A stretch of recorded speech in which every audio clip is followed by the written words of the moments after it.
Hello दोस्तों, मेरे YouTube channel पर आपका स्वागत है। तो चलिए कहानी शुरू करते हैं। कहानी अच्छी लगे तो प्लीज़ चैनल को लाइक शेयर जरूर करें। Mittal and Chawla house. दोपहर शाम में तब्दील हो रही थी। चित्राग आरोही के साथ काम के सिलसिले में रूम से बाहर चला गया था, जिस कारण घर में फिलहाल सिर्फ करण और नित्या थे। करण स्टडी रूम में फाइल कंप्लीट कर बाहर आता है। उसकी नज़र कॉरिडोर में लगे बालकनी के पास खड़ी सनसेट देख रही नित्या पर जाती है, जो कि नेवी ग्रीन कलर का ऊपर फुल स्लीव टॉप और नीचे सिंपल ब्लैक प्लाजो पहने कड़ी धूप में सेक रहे थे। करण 2 मिनट उसकी तरफ देखने के बाद अपने पॉकेट से सिगरेट निकाला। होठों तले दवा जलते हुए उसका एक कश भर कर धुआं छोड़ते हुए नित्या के करीब आकर बोला, क्या हुआ? None of your business. Nitya ने रूड होकर जवाब दिया, जिसे सुनकर करण सिगरेट के कस भर धुआं छोड़ते हुए तिरछा मुस्कुरा कर, यू नो व्हाट, घर में कोई नहीं है। अगर मैं तुम्हें मार भी दूँ ना, even then no one will know. Nitya Karan के बाद सुशुश की तरफ देखते, तुम ऐसा नहीं कर सकते। Actually because I love you, इसलिए मैं ऐसा नहीं कर सकता। तुम्हें ऐसा लगता होगा ना। करण ने हल्का हंसा, जिसे सुन नित्या करण की तरफ देख कर बोली, मुझे तुम कभी कभी पागल लगती हो, जैसे तुम्हारी सोच। करण ने सिर हिलाकर कहा, जिसे देख नित्या अपने दांत पीसकर बोली, तुम्हें देख कर ना मुझे उल्टी करने का मन करता है। कहीं तुम प्रेग्नेंट तो नहीं हो ना? करण ने सर्वाश्रम के साथ कहा, जिसे सुनकर नित्या गहरी सांस भर कर बोली, मुझे कब तक तुम्हारी बेवकूफ़ भरी बातें सुननी है, जब तक तुम जिंदा हो। करण ने नित्या की आंखों में आंखें डालकर कहा, जिसे देख नित्या करण को दूर धक्का देते हुए बोली, बाहर में जाओ तुम। इतना कहकर नित्या पैर पटकते हुए किचन की तरफ चली जाती है। करण उसे जाता हुआ देख अपने निचले होठों को जोर से बाइट कर हल्का से स्मृति के साथ सिगरेट पीते हुए उसके पीछे चला आता है। करण नित्या के पीछे किचन में आता है तो सारे सर्वेंट वहां से चले जाते हैं, जिसे देखकर नित्या गहरी सांस भरकर रात के डिनर की तैयारी करने लगती है। करण नित्या को कॉलीफ्लावर काटता हुआ देखकर बोली, मुझे मंचूरियन खाना है। तुम्हारे हाथों में सूजन आ गई है, खाना है तो खुद बना लो। नित्या ने सब्जी को काटते हुए कहा। करण नित्या की बात सुनकर काउंटर पर बैठते हुए, ये कैसी बदतमीजी हुई तुम्हारा? पति दिन भर काम करके तुमसे एक छोटी सी उम्मीद लगा रहा है कि तुम उसकी पसंद का कुछ बना दो, तो तुम मुझे सुना रही हो? नित्या चाकू करण को दिखाते हुए, ये दिख रहा है, घुसा दूंगी, बता रही हूँ। घर में वैसे भी कोई नहीं है, फिर तुम्हें गार्डन में ले जाकर दफना दूँगी। विधवा हो जाओगी तुम भरी जवानी में, इसलिए जरा इससे दूर ही रखो मुझसे। करण ने नित्या के हाथ को खुद से दूर करते हुए कहा। नित्या करण को एक नज़र घूरने के बाद फिर से अपने काम पर फोकस करने लगती है, जिस पर करण सिगरेट का बट समाज ट्रे पर डालकर सब्जी के निकले गार्बेज से नित्या को फेंक कर मारते हुए बोला, ये नित्या फ्रस्ट्रेशन में करण को घूरते हुए, क्या हुआ? करण थोड़ी नोटी तरीके से फिर से गार्बेज से नित्या को फेंक कर मारते हुए, ये नित्या, मटर निकाल कर दो ना। ये सुन नित्या करण को घूरते हुए फ्रिज से मटर निकाल कर करण के सामने पटक देती, जिस पर करण कहता है, छील कर दो ना। तू क्या छोटा बच्चा है जिसे मैं मटर छील कर दूंगी खाने को? नित्या ने करण की लैंग्वेज में कहा, जिसे देखकर नित्या को घूरते बोला, आपसे बात करते हैं पति से, इतनी भी तमीज नहीं है तुम्हें? नित्या करण की बातों को अनसुना करते हुए गैस ऑन कर सब्जी बनाना शुरू कर दी। करण नित्या की तरफ देखते हुए मटर उठा उसे छील कर मटर को खाने के बाद छिलके से नित्या को मारते हुए बोला, तुम मुझसे तमीज से बात किया कर पहले ना। तुम मैं करना बंद करो, वरना मैं भी इतनी गंदी तरीके से बात करूंगी ना कि तुम्हें घर आने में भी 50 बार सोचना होगा। नित्या करण को घूरते हुए कहा, जिसने करण मटर चबाते हुए बोला, देखा अब आ रही है अपनी बीवी के वाले फार्म में, पूरी तरीके से बीवी बन क्यों नहीं जाती? नित्या गहरी सांस भर करण के तरफ देखते हुए बोली, करण चावला, मैं मजाक नहीं कर रही, मैं तुम्हें सच में जान से मार दूंगी। ले लो, जान तेरा ही तो है। करण ने हल्का मुस्कुरा कर कहा, जिसे देख नित्या करण को घूरते हुए फिर से सब्जी काटने लगती है कि अचानक उसकी उंगली कट जाती, जिस कारण उसकी एक आह भरी सिसकी मुंह से निकल जाती है और उसकी आंखें पनीली हो जाती है। करण जल्दी से काउंटर से उतर नित्या की उंगली को अपने मुंह में भरकर शक करने लगता है, जिसे देख नित्या के गाल लाल हो जाते हैं। करण नित्या की उंगली को अपने मुंह से बाहर निकाल पानी से साफ कर उसके हाथ को पकड़कर बोला, चलो। नित्या रुकते हुए बोली, कहाँ लेकर जा रहे हो? सब्जी कौन बनाएगा? करण नित्या की बात पर बिना कोई जवाब उसे लेकर मेन हॉल में आ जाता और एक दराज खोलकर उसमें से फर्स्ट एड बैंडेड निकाल कर नित्या का उंगली में लगाते हुए कहता है, सब्जी मैं बना लूँगा, झूठ ऐसे बोलो जिन्हें मैं पकड़ सकूं। मेरी गोद से उतर कर भाग रहे हो सारे झूठ। नित्या ने सोफे से उठते हुए कहा, जिसे देखकर करण बिना कोई जवाब दिए फास्ट दराज में डाल किचन में जाए एप्रन पहन सब्जी किसी सीप की तरह काटने लगता है। नित्या जो कि उसके साथ किचन में आई हुई थी उसे सब्जी काटता हुआ देख आंखें भरी भरी करके करण को देखने लगती है। करण सारे कॉलीफ्लावर में से आधा सब्जी बना देता है और आधे अपने लिए मंचूरियन। उसके बाद नित्या की तरफ देख कर कहता है, चावल खाओगे या रोटी? नित्या करण की बात पर बोली, चावल खाना है मुझे। करण अपना सिर हिला चावल को पकाने के लिए डाल देता है और सलाद काटने लगता है। नित्या इस बार काउंटर पर बैठ मटर छिलकर खाते हुए छिलके से करण को मारते हुए बोली, ए करण। हाँ बोलो, करण ने सलाद काटते हुए कहा, जिसे देख नित्या हल्का सा मुस्कुरा कर, तूने खाना बनाना कहाँ सीखा? नेचुरली तरीके से मेरा हॉबी है, मैंने कहीं बनाना नहीं सीखा है, करण ने जवाब दिया। जिसे सुन नित्या क्यूरियस होकर बोली, इसका मतलब तुझे बहुत सारे खाने बनाने आते हैं। तेरी उंगली में चोट लगी है इसलिए ये बना रहा हूँ, वरना मेरी मॉम मुझे किचन में घुसने भी नहीं दी। करण ने सलाद वॉश करते हुए कहा। जिसे देख नित्या मटर को चबाते हुए छोटा सा मुंह बना बोली, तू हमेशा अपनी मॉम के गुणगान करता है, दिखता क्यों नहीं कि वो है कौन? दिखाता क्यों नहीं कि है कौन? करण के चेहरे का एक्सप्रेशन बदल कर वो नित्या की तरफ देखते हुए, मेरी मॉम मेरी इंस्पिरेशन है और सबसे ज़रूरी, जिस दिन वो तुम्हारे सामने आ गए ना तो मेरे कदमों में गिर कर रोगी। करण के बदले हुए तेवर को देख नित्या उसे देखते हुए, मैं तेरी माँ से मिलना चाहता हूँ, तमीज से बात करो, अदरवाइज मैं गूंगी लड़की से भी काम चला सकता हूँ। करण ने दांत पीस कर कहा।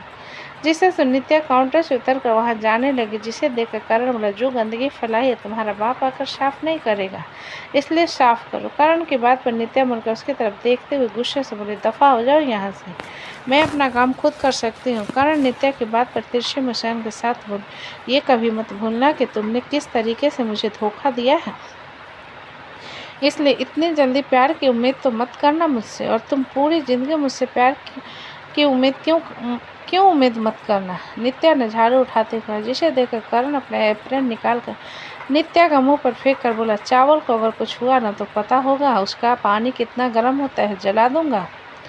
नित्या गुस्से में जाते हुए करण को देखने के बाद सफाई में लग जाती है।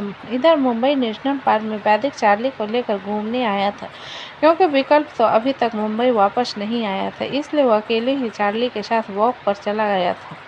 तभी उसकी नज़र दीपांजलि पर गई थी, जो कि एक आदमी से बात कर रहे थे, और वो आदमी उसके कंधे को धीरे धीरे सहला रहा। जिसे देख वैदिक जल्दी से उनके पास जाकर उस आदमी के हाथ को दीपांजलि के कंधे से हटाते हुए, क्या कर रहे हो? दीपांजलि अचानक वैदिक की आवाज़ सुन चमक जाती है और उसकी तरफ देखते हुए कहती, तुम यहाँ क्या कर रहे हैं? वैदिक उस आदमी की तरफ इशारा करते हुए दीपांजलि की आंखें दिखाकर बोला, तुम जानती हो इन्हें? दीपांजलि घबराहट में अपना सिर नहीं में हिलाकर बोली, अंकल मुझसे लोकेशन पूछ रहे थे। क्यों, तुम क्या बहुत बड़ी तीसमार खान हो जिसे मुंबई का सारा लोकेशन पता हो और तुम इन्हें एडवाइस दे रही हो? वैदिक ने दीपांजलि को घूरते हुए कहा। वैदिक के डांटने पर दीपांजलि अपने कमर पर हाथ रख उसे घूरते हुए, तुम कौन होते हो मुझे बोलने वाले? तुम मेरे दोस्त नहीं हो, हमेशा मुझे परेशान करते हो, जाओ यहाँ से। वैदिक चार्ली की तरफ देख कर बोला, चार्ली इस कौवा के साथ खड़े रहो। चार्ली वैदिक की बात पर दीपांजलि को देखकर घूरने लगता है, जिस पर दीपांजलि डर से कांपते हुए चुपचाप खड़ी रहती है। वैदिक अपने सामने एक खड़े आदमी की तरफ देखकर बोला, आपको क्या दिक्कत है अंकल? वो आदमी वैदिक के तेवर को देखते हुए हल्का मुस्कुरा कर बोला, बेटा मुझे बाहर जाने का रास्ता देखना था, क्या आपको नहीं पता? जहाँ से अंदर आते वहीं से बाहर जाते हैं, और आप उसको टच क्यों कर रहे थे? वैदिक ने उस आदमी को घूरते हुए कहा। जिसे देखकर वो आदमी जल्दी से बोला, सॉरी बेटा, मुझे और कुछ नहीं पूछना, मैं जा रहा हूँ। इतना कहकर वो आदमी जल्दी से भाग जाता है। वैदिक उसे भागता हुआ देख अपनी आंखें छोटी कर दीपांजलि की तरफ देख कर बोला, तुम इस वक्त यहाँ पर क्या कर रही हो कौवा?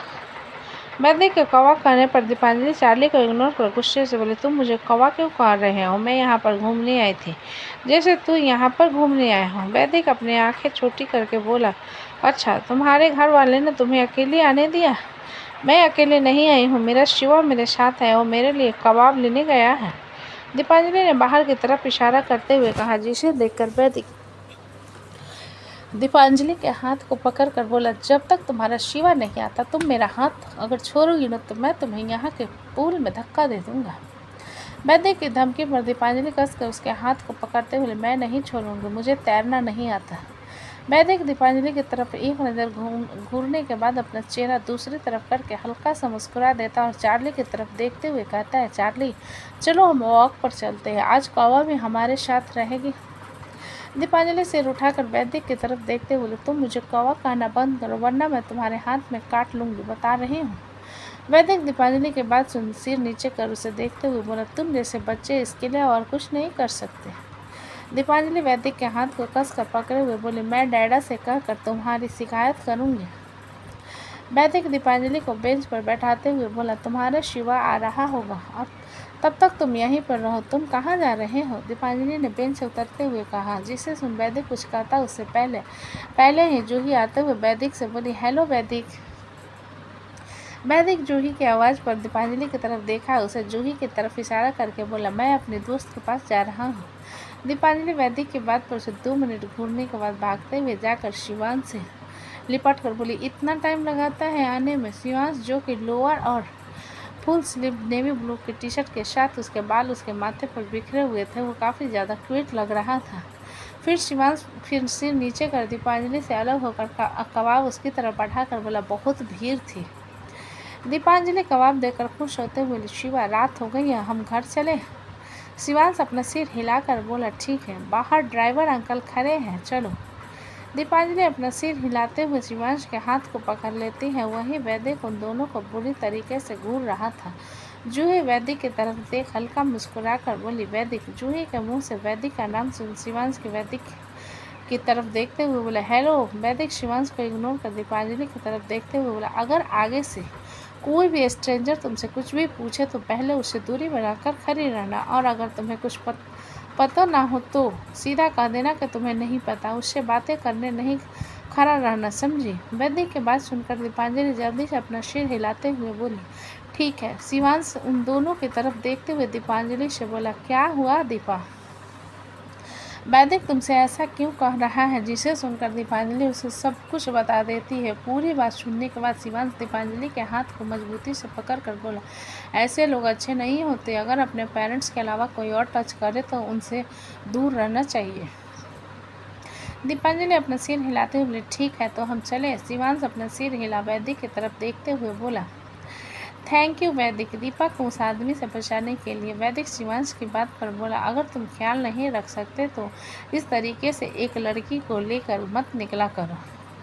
इतना कहकर वैदिक जूही की तरफ देखकर आगे बोला, चले जूही। जूही वैदिक की बात सुन एक नज़र दीपांजलि को देख अपना सिर हिला देती है और उसके साथ दूसरी तरफ चली जाती है। शिवांश वैदिक को जाता हुआ देखता है, जो कि मुड़कर दीपांजलि को देख रहा था। फिर शिवांश दीपांजलि को देखता है, जो कि अपने कबाब में फोकस कर रही थी। शिवांश गहरी सांस भरकर दीपांजलि के हाथ को पकड़ उसे वहां से ले चलता है। इधर ओबराय मॉल में मृत्युंजय अपने सारे काम को कंप्लीट करके राघव के साथ आरती के लिए कपड़े लेने पहुंच चुका।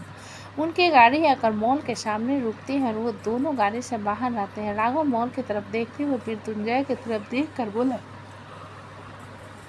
बॉस मुझे सामान खरीदना नहीं आता लड़कियों का। मृत्युंजय राघव की बात सुनकर उसे घूरते हुए, तुम तो ऐसी बात कर रहे हो जैसे न जान मेरी पहले दर्जनों गर्लफ्रेंड रह चुकी है। मुझे भी नहीं पता लड़कियों को क्या अच्छा लगता, इसलिए मैंने किसी को बुलाया है। राघव एक्साइटेड में मृत्युंजय की तरफ देखते हुए, सच में कौन है वो। मृत्युंजय सामने की तरफ इशारा करते हुए बोला, खुद देख लो। राघव मृत्युंजय के इशारे पर सामने देखता है, जहाँ पर फलक, चार्ली और रुद्र खड़े हुए थे। उन लोगों को देख राघव मुंह बनाते हुए मृत्युंजय से बोला, आपको और कोई नहीं मिला था क्या?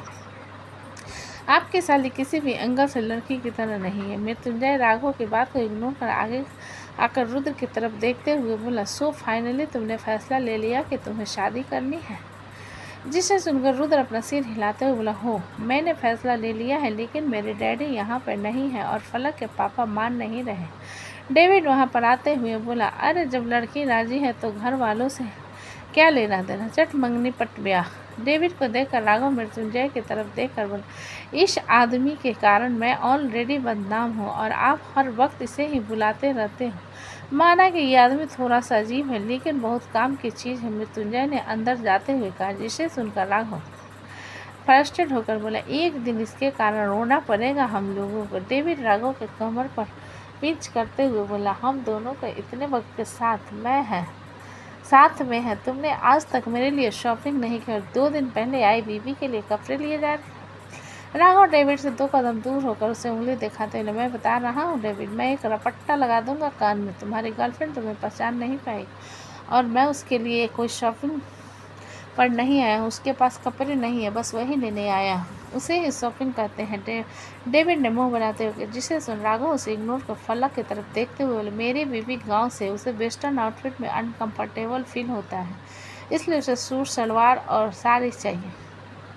फलक राघव की बात पर अपना सिर हिलाते हुए बोली, ठीक है, मैं चूज कर लूँगी, लेकिन साइज बताओ। राघव अपना सिर नहीं में हिलाकर बोला, मुझे पता होता तो आपको बुलाने की जरूरत नहीं पड़ती। जिससे सुनकर फलक राघव के सामने खड़ी होकर बोली, क्या उसकी पर्सनालिटी मेरी जैसी है? राघव फलक को सिर्फ 1 सेकंड देखने के बाद अपना सिर नहीं में हिलाकर बोला, उसकी हाइट आपसे थोड़ी छोटी है, उसकी उम्र 19 साल और थोड़ी सी पतली दुबली है। तुझे यह कच्ची कली कहाँ से मिल गई? चार्ली ने पूछा। जिसे सुनकर राघव उसकी तरफ देखते हुए बोला, थोड़ा तमीज से पूछो, और बीबी है, मेरी किस्मत में थी इसलिए मिल गई, तुम्हें क्यों जलन हो रही है? डेविड राघव की बात पर बोला, क्या बात है, एक ही दिन में क्या जादू कर दिया, बहुत साथ दे रहा है उसका। राघव डेविड की बात को इग्नोर कर आरती के लिए फलक के साथ कपड़े देखने लगता है। वहीं डेविड इधर उधर देखते हुए सीधा ब्राइड ड्रेस सेक्शन की तरफ चला जाता है। तो दोस्तों, कहानी कैसी लगी मुझे कमेंट में लिखें। अच्छे लगे है तो प्लीज़ चैनल को लाइक करें, सब्सक्राइब करें और ज़्यादा से ज़्यादा शेयर करें। कहानी को पूरा सुनने के लिए धन्यवाद।